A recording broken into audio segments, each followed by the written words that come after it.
Chers frères et sœurs, joyeuse Pâques, sixième dimanche.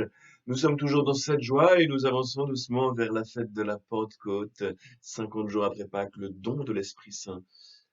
Vous savez que la Pentecôte est une fête qui tombe en même temps qu'une fête juive qu'on appelle la Pentecôte, puisque cela veut dire 50 jours. Et la Pentecôte des Juifs, c'est le jour où la loi de Dieu a été donnée sur le mont Sinaï. Pour nous, la Pentecôte, c'est le jour où la loi de Dieu est entrée dans notre cœur, l'Esprit Saint, l'Esprit Saint tout entier. Et aujourd'hui, alors que nous approchons doucement de cette grande fête, nous découvrons un art de vivre chrétien. Avec, dans les Actes des Apôtres, Philippe, vous savez, un des sept, un de ceux qui ont été appelés au service des tables par les apôtres. Voilà, il a fallu fuir Jérusalem et il est allé en Samarie. Et là, eh bien, il a changé de mission.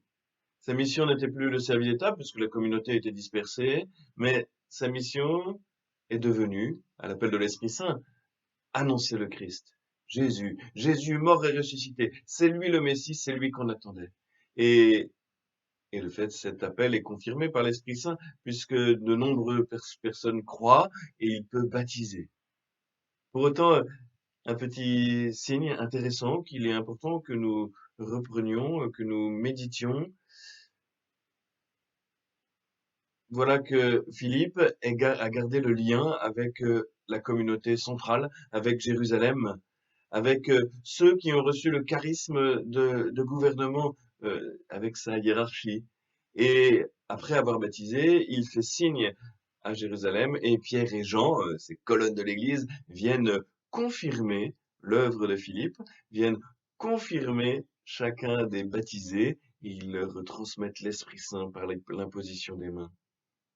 C'est peut-être un appel pour nous, c'est le premier appel pour nous. Voilà, nous sommes invités à une vraie inventivité pastorale, mais toujours en sachant remettre cela entre les mains de ceux euh, qui ont mission de veiller à l'unité de l'Église, à la charité fraternelle.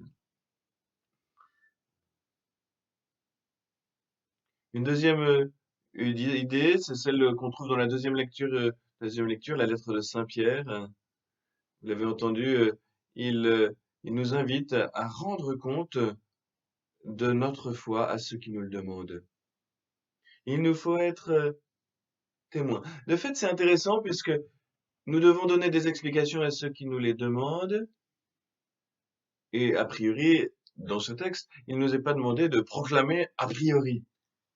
Mais un auteur disait que si nous ne sommes appelés que à répondre aux questions qui nous sont posées, il est nécessaire que notre mode de vie appelle ces questions. Mais pourquoi fais-tu comme cela? Je le fais parce que je suis chrétien et que ça change ma vie.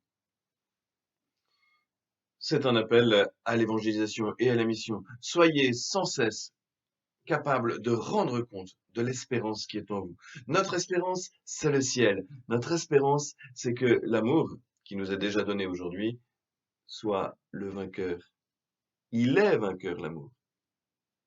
Et nous le toucherons pleinement dans son plein déploiement lorsque nous verrons Dieu face à face. Et ensemble, les uns avec les autres, nous pourrons prier et faire ce pourquoi nous sommes faits, aimer et nous laisser aimer. C'est d'ailleurs le grand commandement. Jésus nous le dit, vous êtes non plus mes serviteurs, mais mes amis. Celui qui est mon ami, celui qui est proche de moi, celui qui est connecté à moi, c'est celui qui garde mes commandements et qui les met en pratique. Cette parole forte, hein, commandement. Et quel est le commandement de Dieu? Nous le savons, nous le connaissons par cœur. Écoute Israël, le Seigneur ton Dieu est l'unique. Tu l'aimeras de tout ton cœur, de toute ton âme, de tout ton esprit et de toute ta force. Tu aimeras ton prochain comme toi-même. Écoute, aime. Le Seigneur nous appelle à aimer. Et il ajoute même quelque chose, non seulement un amour qui serait humain, il ajoute, lui, sa démarche, aimez-vous les uns les autres comme moi je vous ai aimé. Et nous savons bien comment il a aimé jusqu'à mourir sur une croix pour notre salut.